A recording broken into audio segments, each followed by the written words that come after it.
بسم الله الرحمن الرحيم الحمد لله رب العالمين والصلاة والسلام على رسول الله صلى الله عليه وسلم السلام عليكم ورحمة الله وبركاته وانا دين بريديي وانا دين سلامي لمانتين وجيدا قيمها بدن له سو عمري مدشة عاوة aynu ku wadaagi doono aqoon iyo marka maartay buugaag qorfayn dhaqan soo bandhig iyo arrimo fara badan oo kale waxa weeyaan barnaamijkii Somali Week Festival habeenkiisii saddexaad ama habeenkiisii afraad aan idhaahdo durba waa gabagabo caawa barnaamijyo kala duwan oo hormooyin ah ayaynu halkan ku falanqayn doonaa waxaana inoogu soo horeyn doona waan hadda halkan u fadhiyaa buugga horteeda yaala ee Hawaala Waran Maxamed Ibrahim Warsame Hadraawi buuggiisii uu qoray marka ugu horeysa waxa aan u yeerayaa qoraaga ama tafatiraha buugga Maxamed Saleebaan oo ilaa iyo Hargeysa uga soo hangagaaray ama uga soo socodteeyay inuu buuggan bal hadda inala wadaago oo ina soo gaarsiyo soo dhaw maxamed waxaad soo fadhiisanaysaa midigtayda sidoo kale waxa aan u yeerayaa Rashiid Sheekh Cabdillaahi Xaaji Axmed Rashiid Garweyne oo ah Hadraawi saaxiibkii soo dhawaada dhammaantiinba mar labaad baan idin soo dhaweynayaa marka ugu horeysa Hawaala Waran anigu idinka sheekayn maayo dabcan labadan aqoon-yahan ee hareerahayga fadhiya labadan mudane ayaa inooga warrami doona Maxamed Saleebaan ayaa ah cidda abaalka weyn inagu leh ama maartay oo runtii xil weyn inaga furtay oo Maxamed Ibrahim Warsame ina soo gaarsiiyay ama inoo suurtageliyay inuu wixii ama falsafadii aqoontii adduun aragii uu hayay inuu isagu ina soo gaarsiiyo noo soo gudbiyo Maxamed Saleebaan waxa uu degan yahay magaalada Hargeysa waxaanu ka mid yahay madaxda wasaaradda waxbarashada Somaliland isagoo ah markaa maarta agaasime ka ah halka maamulka wasaaradda ka ah runtiina dabcan mar kale ayaad doontaa kala sheekaysan doontaan iyo waqtiyada kale waayo xil weyn baa saaran dadka halka jooga marka taa kala xisaabtamay jiilasha dambe si soo saarayaan iyo arrimaha laakiin waxaynu kala hadlaynaa maanta Hawaala Waran soo dhaw Maxamed marka ugu horeysa بسم الله الرحمن الرحيم وبه نستعين على امور الدنيا والدين محمد حسن كليد aadi aad mahadsan tahay waxa kale oo aan aad ugu mahadnaqayaa adeer Rashiid Sheekh Cabdillaahi oo ay farxad dhamaanteen bayno tahay inuu caawo isaguna halkan inagula sugan yahay waxa kale oo aan u mahadnaqayaa bulshada qiimaha badan ee London iyo magaalooyinka kale ka soo safray ee caawa madashan ku sugan si ay inoogala qayb galaan buuggan aynu caawa halkan ku lafagurayno ee Hawaala Waran aad iyo aad mahadsan tahay intaan Rashiid Sheekh Axmed Sheekh Rashiid Sheekh Cabdillaahi Xaaji Axmed u gudbin naanaysta inta badan uu soo horeysay waxaan doonayaa Maxamed Hawaala Waran Hadraawi buuggiisii ayaad qortay ma buug aad Hadraawi ka qortay baa horta mise waa buug uu Hadraawi qoray arinta dad dooraba isku qalda laakiin buuggan waxa qoray Maxamed Ibrahim Warsame fikradda iyo halabuurka iyo aragtida iyo nuxurka buugga ku jira isaga ayaa leh anigu hal eray kuma lihi waxaan ku leeyahay farsamada iyo garaacista iyo soo saarista iyo soo qaadista maadaama uu xaajigii marka xanuunsanayo shaqadii intii kale isaga u taalay ama uu qaban lahaa maadaama day qadarku yimid ayuun baan ka furtay in umada soo gaarsiiyo marka ma afkiisa ayaad ka qortay mise buuggii oo qoran ayuu ku keenay Hadraawi sida buugga ku xusanba waxa uu keenay buuggan oo qalin ku qoran dhowr jeer oo kala duwan buu keenay intii u dhaxaysay 2009 iyo 2012 buu dhowr jeer iyadoo kala duwan keenay marka qalin bay ku qoraayeen dardaarankiisuna wuxuu ahaa in ummadda la gaadhsiiyo. هذا ما تصدق بسبب بعد تقدر ما لين أو كوجود أرتاح أو وجود أطنو وصل كلي سألك قاعد تستوي بوجا عمرك may kamaan codsanin anigu laakiin waxaan ka mid ahaa in dhalinyaradii ku hiranaysay Hadraawi muddada dheer ku ababtay suugaantiisa waxaan muddo dheer baan markaa la jaalahaa dabadeetana waqti ilaa 2006 meelahaas ayuu markii ugu horeysay qoraal uu leeyahay oo uu raadinayay cid u type garaysa ayuu doonay inaan dabadeetana u type gareeyo dabadeetana fartiisu inta faraha badan leh way adkeyd sida loo fahmaa oo farta dhaqaatiirto kale yahay dabadeetana wuxuu la yaabay markii aan u keenay bahalkiiyo qoraalkiiyo kombiyuutarka qoran oo daabacan wixii intaa ka dambeysay wax kasta oo qorayo xataa haddii uu madal ka hadlayo khudbad ka jeedinayo oo uu 10 erey ama bullets ka jeedinayo weekend jirayo waan u type gareyn jiray ما شاء الله مركا أبوانك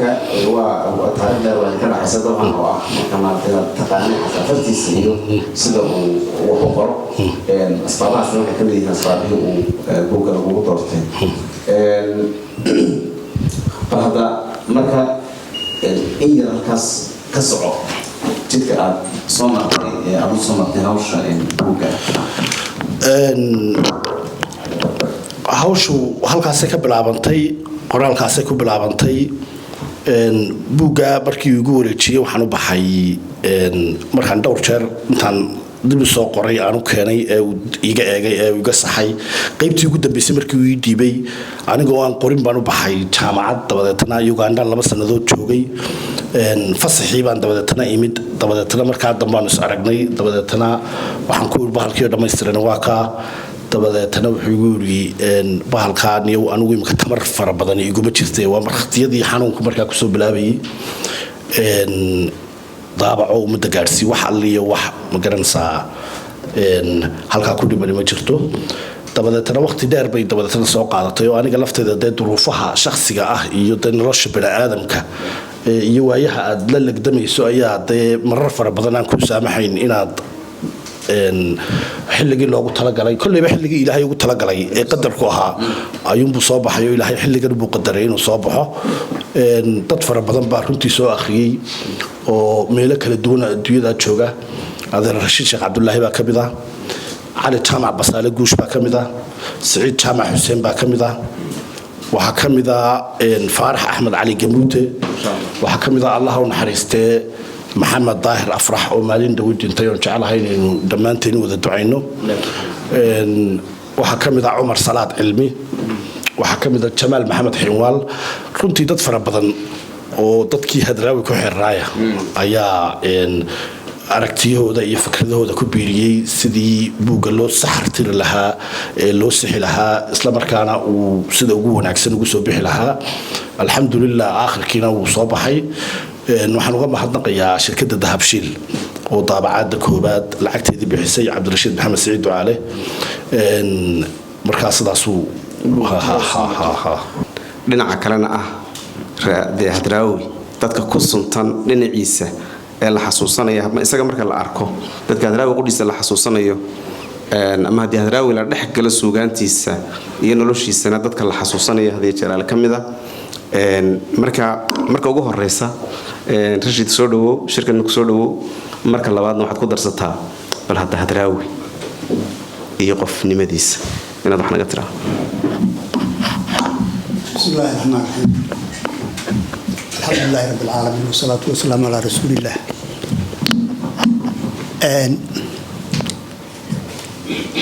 Hadraawi hadii la yiraahdo ka hadal waxaad moodaa marka Rashiid la weydiiyo in cid walba malaysato inay tahay arrin sahlan oo markiiba uu dareerin karo laakiin Hadraawi ka hadalkiisu cidnaba uma sahlana waa run saaxiib baan nahay saaxiibtinimo dheer baan dhaxmartay muddo dheer baan wada nooleen meel badan baan isla marnay siyaal fara badan baan u wada ceeshnay haddii ay ahayd jid lama martay jid ma la martay jidin ma la cuntay jabad shama la gashay intaba iyo ka badan baa Hadraawi waanu yeelanay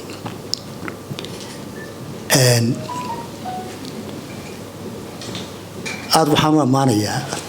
maxamed saleebaan runtii waan ku hormarayaae waxa uu soo qaaday farta hadraawi waxaa jirta wax carabiga lagu yidhaahdo asahlu lmumtanic waa wax sahlan haddana adag oo aan la keeni karin oon cid waliba samayn karin ayaa jira xagga suugaanta waxa aan ku tilmaamay ninkii la odhan jiray cali sugulle alla yarxamo oo isagana aynu ka hadlaynay habeen dhoweyd ayaa suugaantiisu ay taa ahayd erayo fudud oo aad mooddo inuu meel dhow ka soo qaadanayoon haddana markaad u fiirsato aanay cid waliba samayn karin farta hadraawi waa runtiise cid la macaamilootay oo hadda eegad qof baa la yidhahdaa wuu farxun yahay waa far aad u qurux badan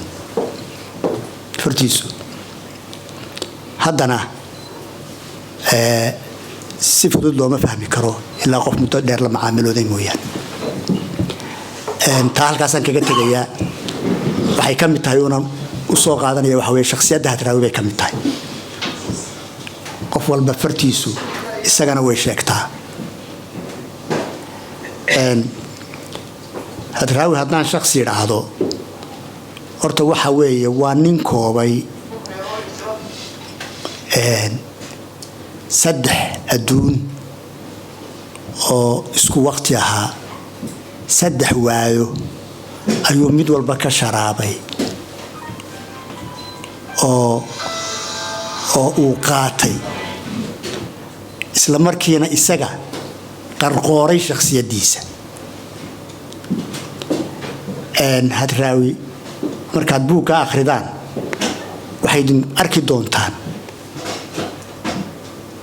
dhaqankii Soomaalida ee soo jireenka ahaa bulshadii Soomaaliyeed ee raacatada ahayd xoolo dhaqatada ahayd ee guurguuri jirtay adduunka siday u arkaysay qiyamtay ku wada noolayd sidii ay isu raacsanayd siday wax u qaybsan jirtay siday ay u kala bixi jirtay iyo qiyamtii waxaasoo dhan xukumaysay ayaad buugan ku arkaysaan sida uu uga dhirgay baad arki doontaan waxaad arki doontaan luqadeedii afkay ku wada hadli jirtay sugaanteedii iyo halabuurkeedii oraahadeedii iyo murtideedii baad ugu tegaysaa buugga waana hadal caadi oo uu kaga warramayo un isagu markaa wixii aqalkiisa ku jira uu ku warramay yaraan buu cadan ku tegay isagoo uun kolleyba kuraya iskuul buu ka galay cadani waxay ahayd meel cajiiba cid reer cadmeedii halkan ma fadhida hadda oo cadan wax ka taqaanaa laga waayi maayey cadani waxay ahayd meel iyada lafteedu cajiiba magaalo ay isugu yimaadeen ummado kala wada duwan carabtii yamanta ahayd hindi bakistani yuhuud qurmo fara badan iyo Soomaali ay ku wada nool yihiin oo intay isku milmeen mujtamac gaar ah noqdeen ayay ahayd halkaas uu iskuulka ka galay Ingiriis baa haystay waxay ahayd dhaqan cajiiba ayay lahayd oo uu iyadana qaatay waxaan jeclaan lahaa wasiid jaamacada la fadhiya على السبوع حنوسانية وحكلوا جري وإسلا وقت يا صدق هو أسقط وقتيه وإستجنا يدنا سوي نساميه واجا حركات كي قبل نمطون كها أفريقية إيشي أوردن يدونا سودان ساميه حركة دي لورن جري عدم النياس تقولها دحات كا لما دي قودود الدنيا كله لمية هالجمدي جري كدي يجرو كشرابي Soomaali oo madax banaani qaadatay isticmaar la dirirtay madax banaani qaadatay midowday ayuu iyadana abay intan oo dham shakhsiyadiisa ay samaysay aan ilaahdo markaan isaga gaar waxaan ugu soo noqdo hadraawi waxa weeye nin markaad suugaantiisa iyo halabuurkiisa iyo qudradiisa xagga hibada Ilaahay siya dhinacaan iska dhigto waa nin haladag ونين صبر بدن هذا waxa weeye nin cidida caaradeeda ay tahay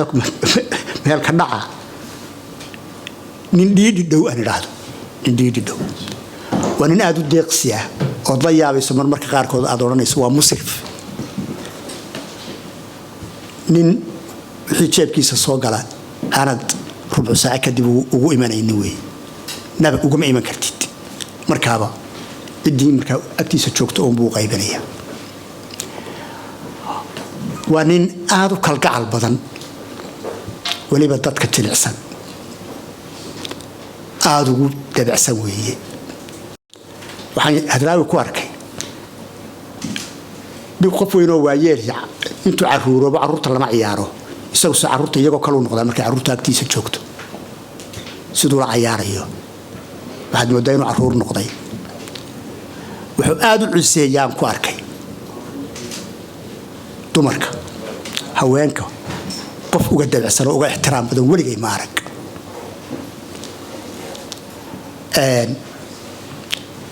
wuxuu u yaqaanaa gabadh dhowrsoon oo cadrada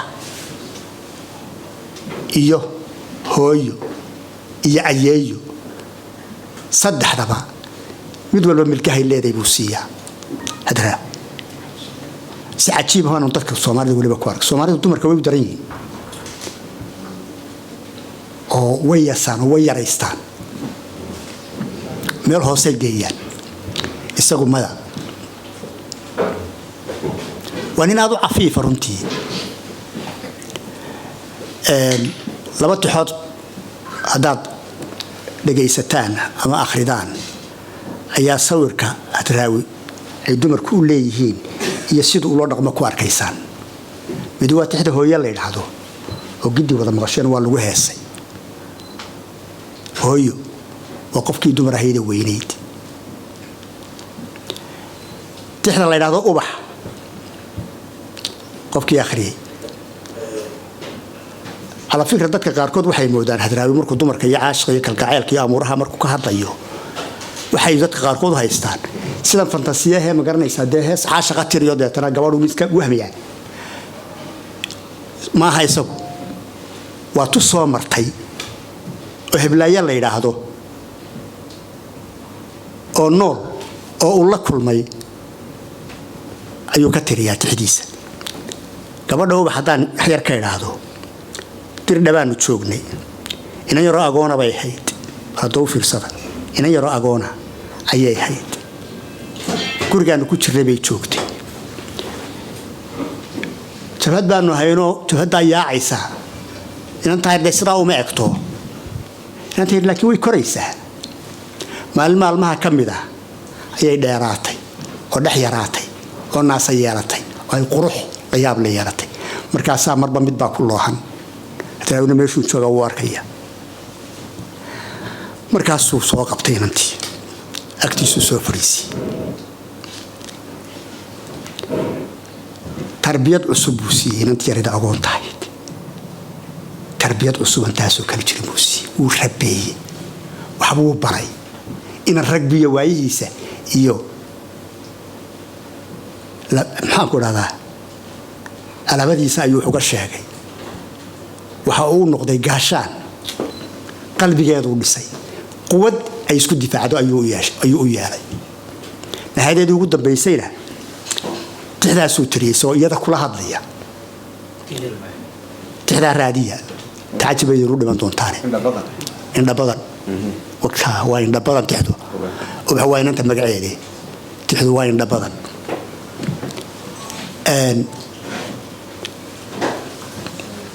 markuu uu ka sheekayo hadii intaanu tixda idin marni ka sheekayo waad ilmeynaysaan inanta sheekadeeda markuu soo wado halku ka soo qaadiy halku keenay iyo tixda uu tiriyay markii ugu dambeysay inantii uu guuriyay isaga bixiyay oo dhisay hadra waa qofka caynkaasa shakhsiyadii hadraawi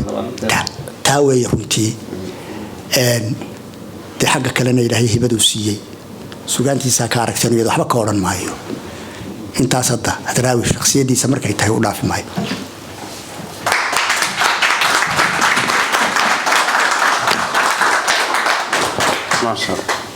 ما شاء الله runtii haddaynan wax kale u noqon adraawi aad baynu u fahnay shakhsiyad adayg iyo dulqaad shakhsiyadda adraawi haddaynan intaa wax kale uga dhaafin sawir fiican oo qurux badan ayaa laynaga siiyey adadeygoo baadiyihii iyo noloshii baadiyaha uu ka dhaxlay dulqaadoo tii bulshooyinkii mutacadid thaqaafaadka ahaa Yaman uu ka dhaxlay iyo dhiidhi ogaan oo uu ka dhaxlay gobonimo doonkii waqtiga uu la kowsaday adduunka ka jiray markaas saddexda arrimood hadraawi oo ka sharaabay oo noocaan noqday sidee bay markii dambe uga muuqdeen noloshiisii markii uu weynaaday markuu saddexda goobood ka soo sharaabay oo yimi wadanka sidee bay uga dhex muuqdeen saddexdaas meelood oo ka soo sharaabay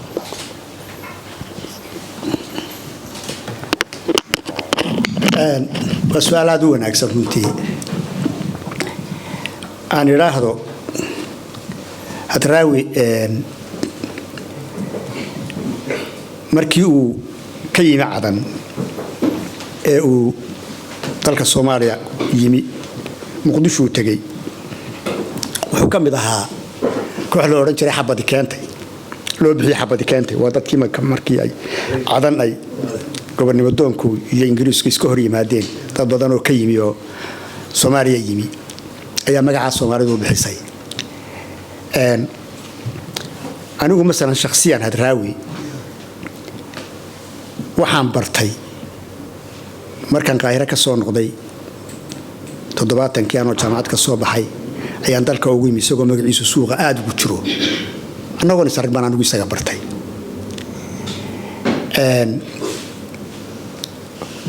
waxay baray wuxuu ahaa suugaantiisii suuqa ku jirtay aad loo dhageysan jiray haddana waqti yar kadib ayaan waxa la kulmay Siinley tixiisa Siinley ku jira ayaa ku tusinaya su'aasha ka jawaabaya runtii wuxuu noqday nin mar walba mabda' leh oo mowqif leh tixiisa waxaad ku garanaysaa mabda' iyo mowqif markaad isaga baratana waxaad isla helaysaa dad badan baa waxaa jira dad fara badan oo qowlkooda iyo ficilkoodu iskhilaafsan yahay iskhilaafo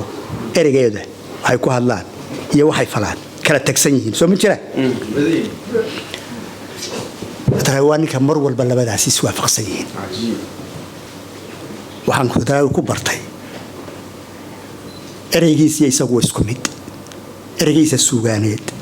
iyo isagu isku mid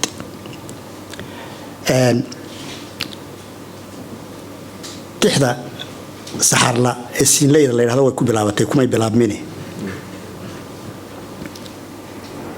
sarbeebtiida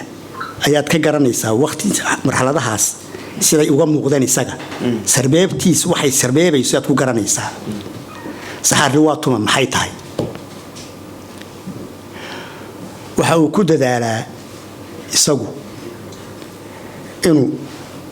intuu sawirku siiyo sawirkaasi adiga siyaalo fara badan ha kuugu muuqdo qofna si ha ugu muuqdo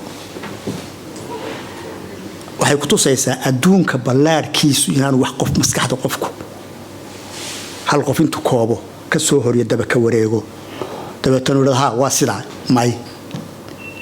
wax kasta oo tasawirto adduunka inuu ku noolay uu ka ballaaran yahay tixda hadraawina mugeedu mar walba uu ka ballaaran yahay waxa uu kala yimi marxaladaha uu soo maray taa masalan cadmeed ee hadda maxamed uu sheegay saqaafaadkii kala gedisnaa adduunka wixii ka dhacayay tii uu ugu yimi halkaa marka isagu mar walba wuxuu u daacad u yahay ballaarka adduunyada aragga intaa uu ka arkay uu daacad u yahay waa sababta had iyo jeer isaga kacaankii si aad barreys ka hor keentay waa lagu xidhay maalmaha ka midaba waxaan xusuustaa anigoo xafiis ma leeyahay meel xafiiska siyaasadda leeyahay baan ka shaqayn jiray hadraayna ma naan isarag laakiin suugaantiisu maraya ayaa nin wasaaradda warfaafinta ka tirsanaayo raggii ma garanaysa xagga suugaanta ahaa ayaa ii yimi warqaduu sidaa warqado qoran buu sidaa hadraawi waa xidhan waa la xidhay malaa markaa 20 maalmood meelahaas ayuu xidhay mise bil meelaha ma dam sheeg karo laakiin muddo aan dheerayn oo isla sanadkii la xidhay bil iyo laba waxaan ka badnay buu xidhay kulli laba malaa ka yaray tixdan buu akhri tixdu waa hal qalay marka anigu tixda baan akhristay my sorry isaga tixda ii akhriyay waan dhageystay ha isaga ii akhriyay markuu ii dhameeyay warqadihii buu iiga tagay marka wuxuu leeyahay waxa suu in la xiro uu istaahil su'aal baa markaa aniga madaxayga ku soo dhacdo waxa leeyahay talo muxuu kugu keenay anigu ninka nimaan hore isu naqinay ma aha sababta aniga iigu keenay waa maxay xabiskan aan joogaaba kullayba malaa firfircooni ma garanaysaa xagga ma garanaysaa xiddigtii carabiga ahayd iyo journal daliica la oran jiray maqaalad ku qori jiray ayuu malaa wax ka yaar ku xulay ninka kan ninka wuxuu ka sheeg sida la doonayo sida dawladdu doonayso utus laakiin aniga taxdiiska si kale ii gashay sidii isagu yiri ma si kale hadraawi baan arkay waxaan arkay nin isagu duunkiisa waxa ku jira iyo aqligiisa waxa ku jira u daacada tiisu meesha dhigtay waxa quruxda tixda u sameeyayna waxa weeye because isaga qalbigiisa siday uga soo go'day ayuu u dhigay hadduu istiraade hebel ku raali gali iyo cidaasi waxa ha tiraado ama waxa laga sheego ama ka aan ha kugu jeclaado waan huba boqolkiiba inay tixfal noqon lahayd waayo waxaan qalbigiisa ka soo go'in marka wixii uu soo maray iyo mawaaqiftu qaatay baa ka muuqday mid kale meesha aad had iyo jeer haddana ku arkaysaa waxa weeye luqada Soomaalidu wax ku qoro afka Soomaaliga wax ku qoro waa nin ku dhagan soo jireenkii dhaqanka Soomaalida iyo af Soomaaliga iyo afkaartii iyo sawiradii iyo imageski aan ku dhahaa humaagiyadii ay lahayd buu ku dhagan yahay hal qalay raqadeeda lagu soo qamaamo qalalaasiiba baqor haleelo waliba qaybteed qorraxday ku dubato ka jooga qubanaha dambeeye baradoob balqad qarka soo jafa qubanaha dambeeye buuraha qarada dheer qarka soo jafaayay kaarkay qarka soo jafa ajiib hada luqada u fiirso luqada wax ku cabirayo marka hadraawi runtii waxa weeye way ka dhex muuqdaan suugaantiisa ka dhex muuqdaan suruugiisa iyo faldhaqankiisa ka dhex muuqdaan taasi marka waxay ahayd inta badan waqtiga iyo taariikhdaas hore ruucan ku ahaa tix iyo suugaan ayuu ku cabirayay noloshiisa iyo dareenkiisa iyo araggiisa buugani waa tiraab oo ka duwan yahay waana inagu cusubtahay dabcan hadraawiyo dabcan isagoo tiraabka hadee waynu aragnay laakiin tiraab qoran baynu hadda ka haynaa buugganna dadka akhriyay baad ka mid tahay buuggan qudhiisu ma ka turjumayaa hadraawigii ka soo sharaabay meelaha kala duwan mise waa hadraawi kale kelmad kaliya taa ka hornay haddaad hadraawi taqaano waad suugaantiisa taqaano haddaad iskaba dhigma hadraawi meeshaba ka saar isaga shakhsiyan haddaad suugaantiisa taqaanood akhrido buugaasi kugu soo baxon cid ku sheegay hataa aanu sawirkiisana ku oolin magaciisuna ku oolin aad hadla u akhrido hadraawi baa warnaysa waa luqadiisii runtii waxaad moodaa anigu horena waanu iri hadraawi tiraabtiisu hadda iguma horeyso qorani iguma horeyso hadda horaan ma garanaysaa aanu arkay tiraab qorano uu leeyahay hadraawi tiraabtiisu tixiisa kama duwana xagga miisaanku markaad ka baxdo xagga miisaanka ay tixda miisaan bay leedahay maanseed bay leedahay hoos marka dhinaca ka baxdo luqa ahaan say u dhisan waxa weeye waa sila suugaantii hadda tii lafteedii baad ugu tagaysaa fikradii baad iyo luqada lafteedii iyo farshaxanimadii laftiisa ayaad ugu tagaysaa buuga waxyaabaha cajiib ku leeyahay taa weeyaan hadda markaad akhrido waxaad arkaysaa farshaxanimadii hadda baad ku arkaysaa quruxdii luqada hadda baad ku arkaysaa aad ma soo qoonay adiga iyo bulshada waa soo aan soo keenay doona insha Allah taala محمد طبعا بوقود نوغا سو sheekaysa jidkii dheera aad la soo martay iyo maaragtay marka طبعا su'aalaha dadkana waan chance ma siin doonaa ka dhameyn maayo laakiin caqabado ma jireen kula soo darsay inta buugaas aad waday oo aad hadda wax nooga sheegi karta inta dadka faraaga dhibaato kala kulanta faraayada siyaabo kala duwan بسم الله الرحمن الرحيم عقبات dabadeetna hadana halkan waxa laga yaabaa in dhowr bogo isku xiga ay dhowr mawduuc oo kala duwan ay ka hadlayaan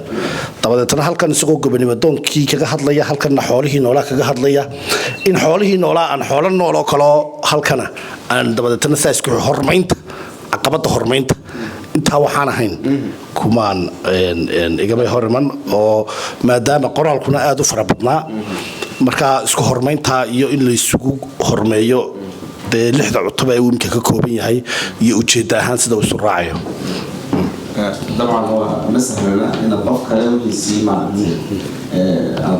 أتسكت بالرجوع أتسكت السوق طبعا ما كان يسمع هو شغله كذا كثر من كرو marka qaar dad waxsaan qornaya waa la midho yo reputation badan baa jiri karaya meelaha qaar kood waayo isagu marka wixii xusuusan karayay buu nood gareynay marka in meelaha qaar kood ay dhowr jeer soo noqoto ama eriyadu iyadoo sidii aanu oolina si yaro kala u taala laakiin ujeedadiina marka de soo noqoshada faraha badan xiisaha akhristaha ay wax yeelaysaa marka in la isugu hormeeyo sida ay raaci karayaan reputation kiyo waxaasna meesha ama wixii kale aad de dadka xiisahooduna uu kala duwan yahay waxay xiisuhu ku xiran tahay qofku waxa uu daneeyo iyo waxa de isaga muhiimadda u leh ayuu qof walba xiiseynayaa مواضيع قاركود بالسياسية marka qofka siyaasadda xiiseynaya mawaadiicda siyaasiga ama taariikhiga taariikhda Soomaalida iyo sooyaalkii dawladnimada ka waramaya ayaa isaga muhiimad iyo dabahuwan u noqonaysa ama jacayl degma lagu qoray qofka danaynaya diinta sida Maxamed Cabdi Bashiir oo kale mawaadiicda qaybta diinta ka hadlaysa iyo islaamnimada ayaa isagana u noqonaysa target u noqonaysa qofka daneynaya inuu daraaseeyo dhaqankii Soomaalida iyo xilliyadii ay Soomaalidu xoolo dhaqatada reer guuraaga ahaydna isagana waxa u noqonaya target cutubiyada ka hadlaya mawaadiicdaas uu kaga hadlayo xoolaha nool iyo Soomaalida iyo sheekooyinka faraha badan ee ku jira ee kaga warramaya xilliyeedii bulshada Soomaalida ilaa ay gaadhay heer ay ka hadlayso dugaag la nool waraabaha tacawada sheekooyin fara badan baa ku yaala oo uu bixiyay ka hadlin oo sida ay Soomaalidu ula falgashay noloshii waqtiga ay nooleed raadiga malgaayada qaybta taas kugu sameyn badan aniga ma yeeta sooyaalka siyaasiga waa shakhsi waqtigeena uu socdaa طبعا عندنا وقت سؤال نوع حسنا waxaan doonayaa markaa inaan dadka aan wax ka siiya hadalka Maxamed iyo Rashiid labadaba waad weydiin kartaa laba su'aal marka soo dhawaad waxaan xusayaa ugaaska iyo gudoomiyaha ku-xigeenka baarlamaanka iyaguna la jooga runtii oo iyagana aad ugu mahadnaqayo ما شاء الله ولا تسولوا هذا وسوي نوغاس meel baan hawd ku leeyahay markaa in 10 daqiiqadeed waan tagaya maxamed salawaan baan u yimid aad baad u mahadsantahay gudoomiye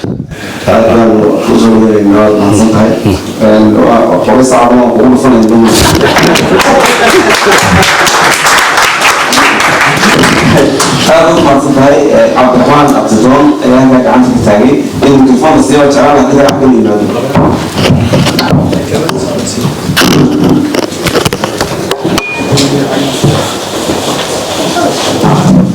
بسم الله الرحمن الرحيم والسلام يا أنا سؤال مقبول وحكي عن رأي إن هذا هدرب أنا وحن برتي أنا بردنا بشوق سحر ليس لما كنت سمينا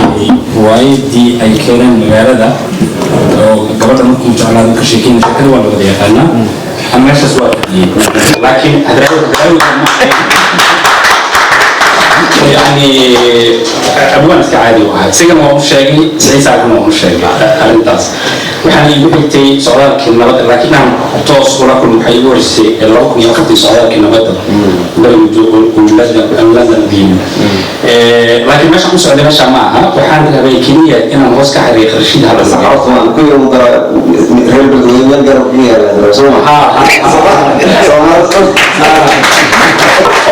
وصارت مثل ما كنت جريا إن وحال أنا ورد بدنا عشر سنين مركز وحال يري ونور بدنا حتى آخر سنين بس يوم رجعنا شاكر عن شكل أواجه لكن وقت جد معها الشيء ممكن يري ذلك جل سنة كورونا لو أنا استغرب إلى ميتون كي شدويني سماع بين اللغة بتاعي أدي الوجه عبد الرشيد اللغة بتاعي جيبوتي لو تلصق دجنين سوق لكن ما لهم قوة برا عجل السريع حسن جني يو محلي هذا دودان أورياش يوم مكسور بحو أيام كسودة بهجراني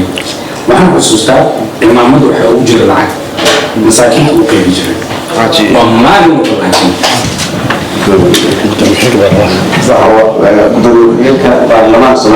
بسم الله الرحمن الرحيم أولا رشيد الويلي محمد سليمان عبد الرشيد صلى الله عليه وسلم يا أمانتين ينتين كذا سوق بالشيبة meel baan hawl ku lahaayo waxaan intaa u soo jarmaaday inaan walaalkii dhiirigeliyo buugga uu qoray hawaala waran oo in fact wuxuu dhiirigelinayaa dhalinyarta daadiisa leeg iyo sugaanteenii aan qanimada ku hayn afkeenii weliba gaar ahaan waxaan mahad gaarana siinayaa ayaan oo Soomaali wiikan kusoo marti qaaday waxay keenaysaa inay youthskeena ama caruuraha aniga ubadkaygiiba jooga halkan inay wax badan ka bartaan oo Soomaaligeena qanimadan ku nahay runtii rag badan baa iga yaqaana Hadraawi oo Rashiid iyo way sheegeen laakiin suugaantiisa laftirkaygu aad baan u jecelahay waxaan ka xasuustaa laba gabay oo uu muddo laga joogo 23 sano 24 sano late 90s kii u tiriyay oo gabaygii anuba hooyadaya iyo kii kale siyaasi wada noqoy labadaasaan aad ma kala dhacdo saad sheegtay laakiin gabayga anuba hooyadaya oo kala waxaad moodaa xagga diinta inuu yani hooyadu say ilmaheeda yani wax kasta uu yahay markay la hadlaysa hawaayiga ay leedahay hawiyo tumashoy dhashayda ka daagacan haadiskaaga yani youthsku ama caruurtu dhalinyartu markay yihiin dee bilwadaha u yeedhaa noocay doonta bilwadu ahaatee yani say ula hadlaysa nafteeda iyo caruurta qofkii caqli lihii cibaara dee ugu sugan waxaad moodaa waano tan kalena markan kalena uu leeyahay ragsaadkooda noqday waxa ku jira yani tixa aan ka dhaxelo oo aad qalbigayga u bedesho marka uu leeyahay dhaqan lagu sariigtiyo barigiisa duhalay sarasare ka daba yimid dadku saangabooda noqoy sanifaada wada baray iyo saarka tumashada sunta qoosh la kala dhaxal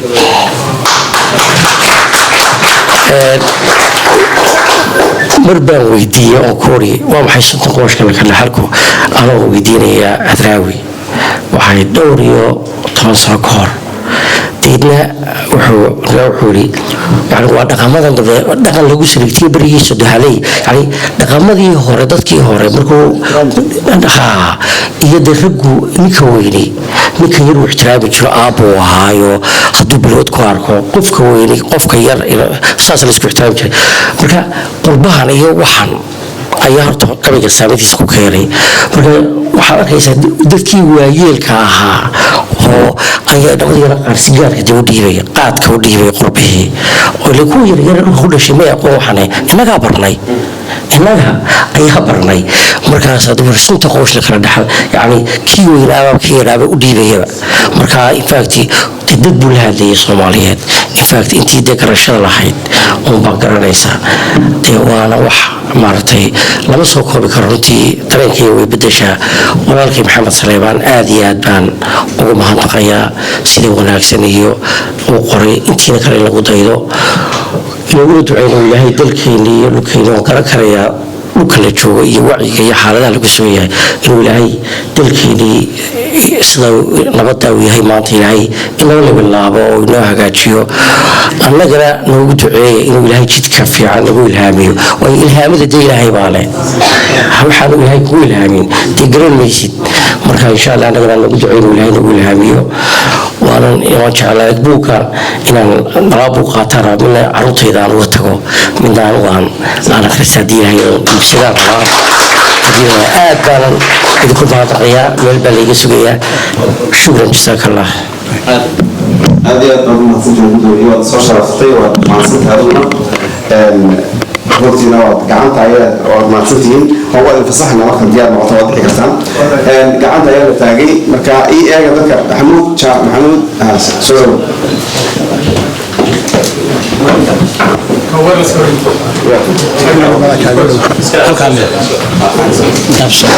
بسم الله الرحمن الرحيم. وسلامتين خيارته meesha fadhida. anigu